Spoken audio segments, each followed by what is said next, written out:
Morning. Welcome to my craft room. My name is Lisa and my channel is about stitching. So today I thought I would make a little video on applique. I know I normally do a whole bunch of stuff about cross stitch, but there's a lot of stitching that I enjoy doing. And my friend Chastity that I met through this channel, who lives in Tennessee, is interested in doing some wool applique. So I wanted to show how to make a mat. But not everybody has a lot of wool, and so you don't have to do things out of just wool. And so I thought I would share with you just a few samples of things that I've done over the years, and see if it's something you might be interested in. So I think probably the first way I started doing applique was just with just regular cotton fabric.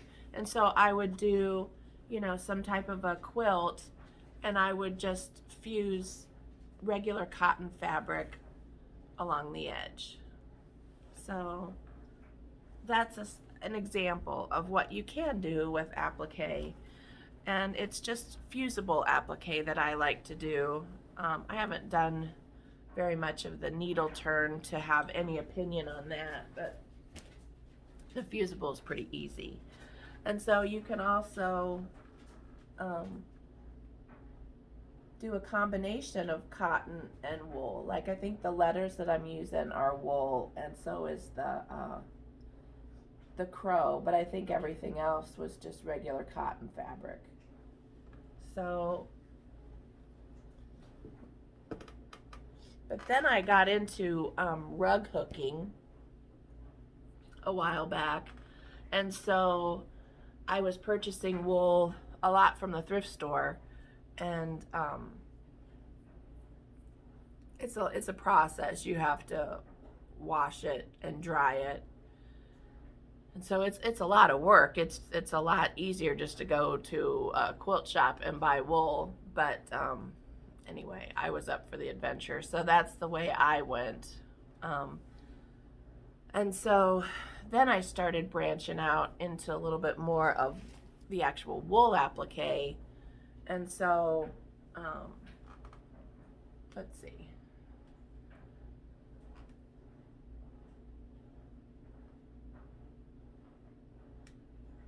I meant to grab the pattern for this one, but then when I was down there looking in my craft room, it's kind of a disaster since I'm moving it upstairs. Everything's in kind of a disarray. So eventually I'll probably be able to find that pattern, and I'll put the information down in the drop down box. But then you can also just do little pillows. So it's not like there's only one thing you can do with it. So I had taped this video before. I didn't show any samples of anything. I was just showing how to make this mat, which is a current giveaway on my my channel. So if you go back to, I think, the previous video, I think it's number 51 or 52, maybe 52, you'll be able to enter in this until, of course, it's closed. But and so this was the sample that I used to cut that other one out. And so it's a combination of wool and just regular cotton fabric. You can also do it in a picture frame if you're not, if you don't care for quilts or whatever.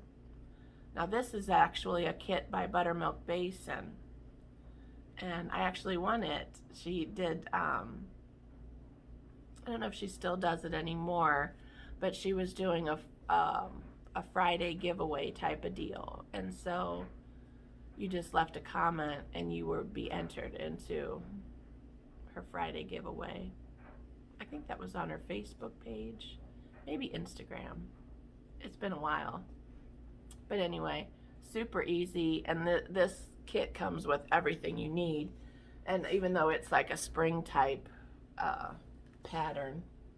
She also had a really pretty thing that you would hang up on the wall, and it had interchangeable season pieces. And so basically you just fuse the wool onto your fabric, and then you do a blanket stitch around the edge. I like to do colors that match or come pretty close to matching whatever I'm stitching around. Some people like to do all black. It's just whatever you find the most appealing. Okay, so I'm going to move the camera and we'll get set up and I'll show you how to do it. Just a second. Okay, so I'm back and I still have baskets of laundry going. That's okay, it's getting progressive. I'm getting down there. Okay, and so since I did this video before, since I did it before and I accidentally hit the wrong button, I just didn't want to try to deal with editing or whatever, so I just decided to do it again. So today I'm just going to do just a real little mat. I didn't feel like going and hunting for a bunch of wool, so this all came from the bag that I got at the thrift store. So anyway, just to make it simple, we're just going to do this type of route. So all I did was just draw out an acorn. Okay, and so then I'm going to use two different fabrics. So I did the bottom part of the acorn, and then I did the caps that I need. And you kind of trace it close together so you're not wasting a lot of wool in between your pieces. And so this little part, the cap is going to overhang it a little bit. So when I was tracing it, I went over just a little bit, just so that that would give me enough cap. The cap would go over it. Do you get what I'm saying? They're going to overlap. You don't necessarily want to butt them together, because when you move it or whatever, you'll see your background behind it. But if you kind of overlap them just a little bit, then it'll be good. So I have my iron set up over here, and I have my wool that I'm going to use. So let's see here.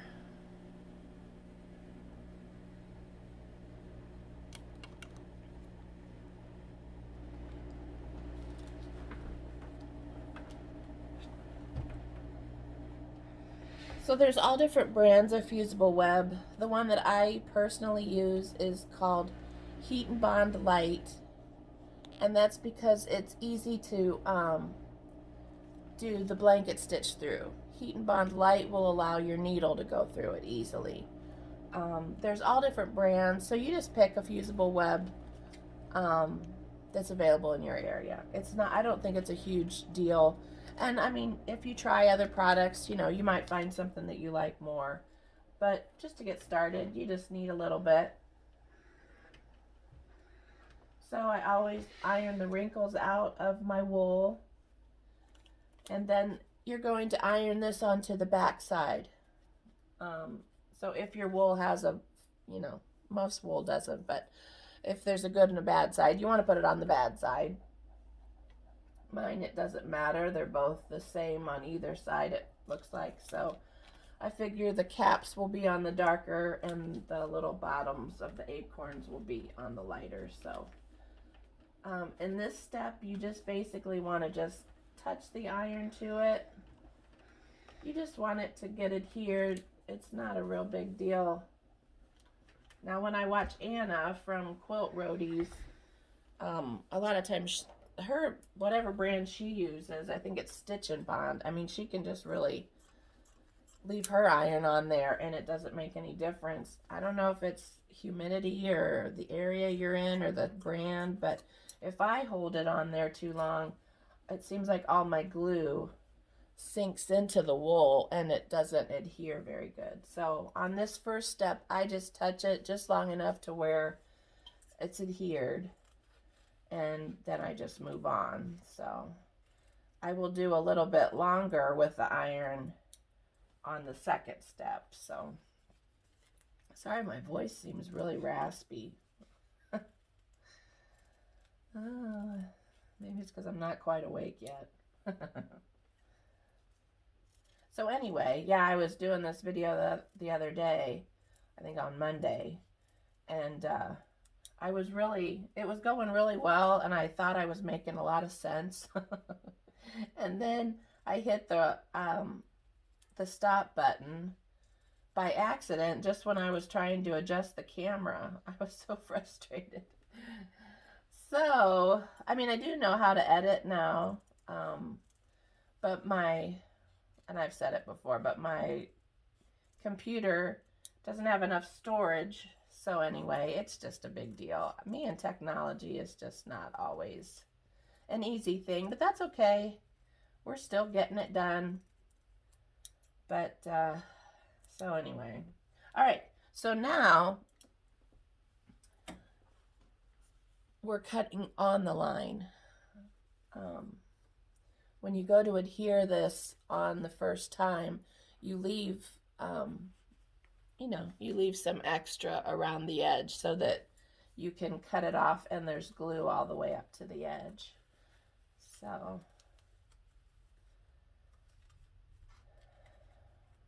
now I'm just going to hurry and finish cutting these out, and I'll be right back. So I forgot, I was going to try to give you a little bit of a warning. Whenever you are ironing this stuff, if the glue, how am I going to explain it? You just want to be careful when you're positioning it, that you make sure that you're very careful, because if the applique is flipped up or whatever, it's easy to glue it onto your iron. It's easy to get extra glue on your iron. So, and if you're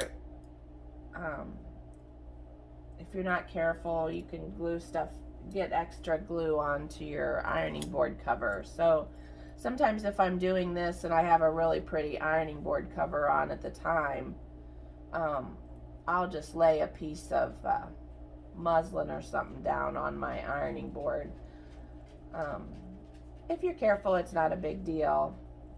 It's just, I wanted to give you a little bit of a warning, because sometimes it can be a little bit of a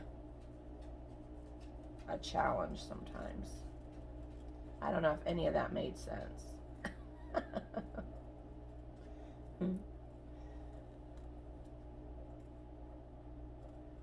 But anyway, I just try to be careful when I'm doing it, and I don't really end up with too much issue. But I know in the very beginning, sometimes I would get junk on my iron.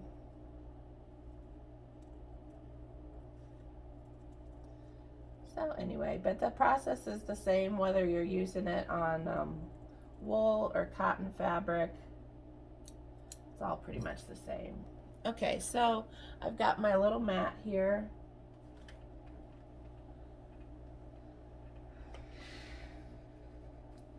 All right, now this stuff has like a little paper on it. Oh, and something else that I forgot to say. If you are going to be doing letters or something that's directional, so like when I started, my acorn caps were going to be going to the right, but when they're finally finished, they're going to go to the left, because you have to flip everything over. So if you're doing words or anything, you have to reverse that beforehand, because by the time you flip them over, things will be backwards. So you have to think ahead a little bit if it's something that's directional. And that some patterns will tell you that they are already reversed. So, Buttermilk Basin is usually really good about that. She usually does the work for you, which is nice. So, okay, so you just peel off your paper, and some people try to pick at it or whatever to find the edge. I usually just hold it and bend away from the wool, and then it just kind of folds that and it comes right off. So I just kind of hold it and then just push away, and then it bends it a little bit, and then you don't have to try to pick at it. So anyway, I'm gonna get all these get all the papers off, and I'll be back. Okay, so one step that I thought about when I was placing the acorns on here, if when you bend your little piece and it doesn't look, when you bend it and you flip this over, you will see the shininess of the glue on the back. And it's just a little film. So sometimes some of the edges might not be stuck down super well. So when you peel that off, you want to make sure that you are leaving the shiny side on your wool. If you're pulling off the little paper and the glue's coming off with it, it's not going to do you any good. So you kind of have to keep an eye on that when you're pulling off your paper, and make sure that your adhesive is on the wool, okay? And then also, when I put my acorns around the edge, I like to do a blanket stitch around the edge of the piece. And so I know that's going to take about 1/4 of an inch. So when I put my acorns on the mat, I want to make sure they're far enough in to where when I do my blanket stitch around the edge, I'm not going to be getting on the acorn. So you lay it the way you want it to be. You kind of overhang the cap of the acorn. You just kind of overlap it a little bit. And once you have it where you want it to go, then you just press down with the iron. You're not going to be doing a lot of this motion. You just want to go up and down so that you don't move the stuff.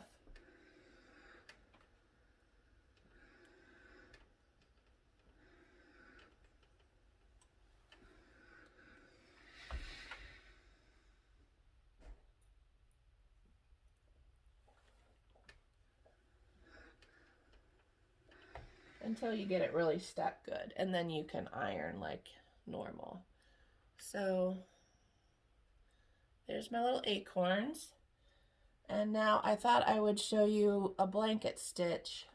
So let me try to get this set up to where you can see better. So just a second, and pray I don't accidentally shut it off. Okay, so here we go.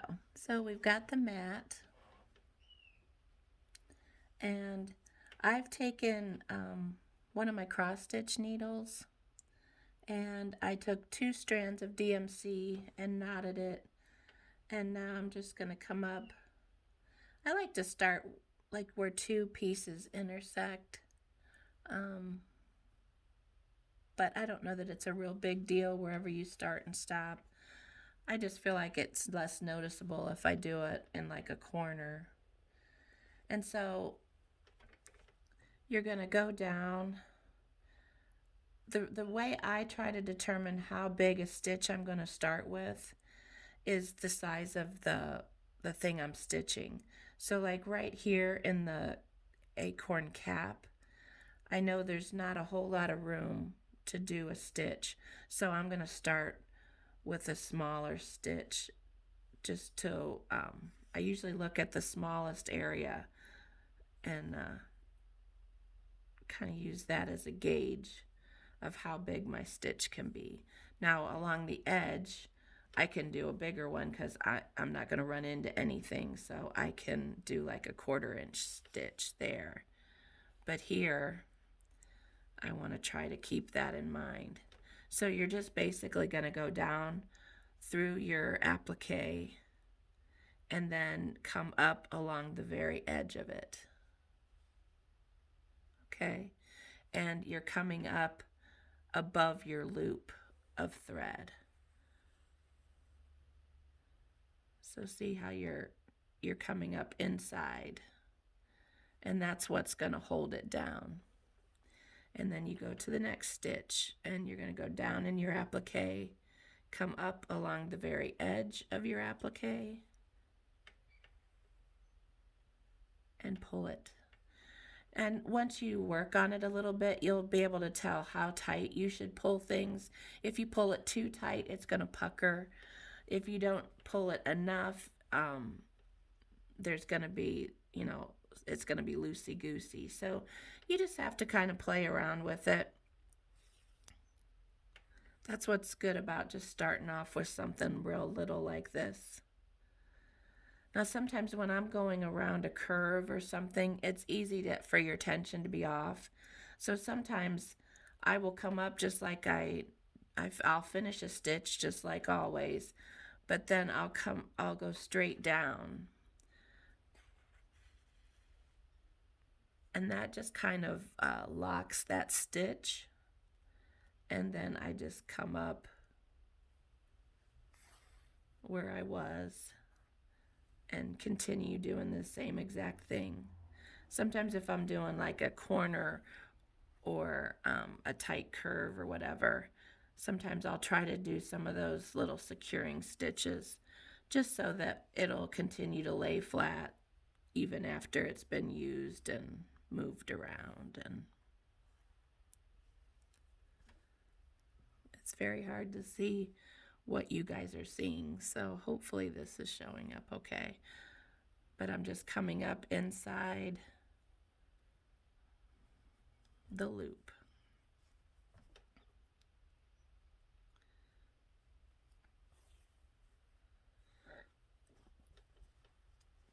And then I usually try to turn my work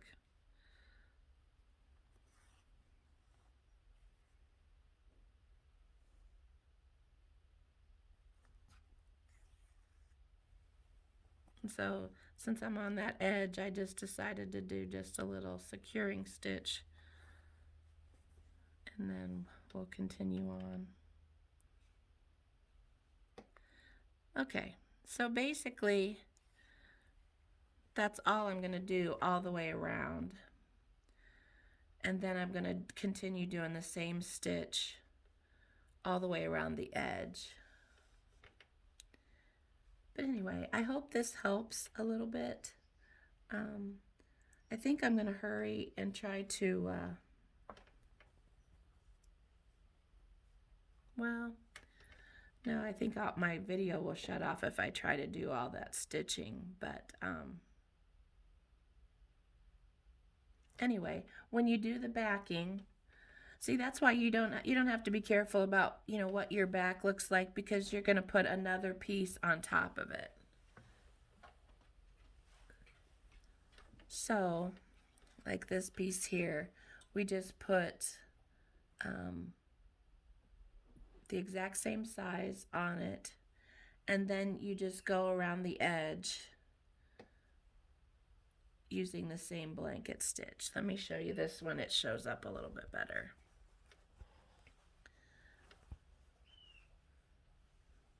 So you're just going to go all the way around.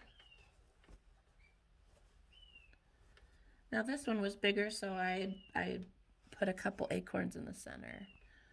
But you could do whatever you want. You could do pumpkins, or you could do leaves, or anything. So just a second, let me change my camera around. Okay, so anyway, so that's a fusible mat. So you could use wool, you could use cotton, whatever you want to use.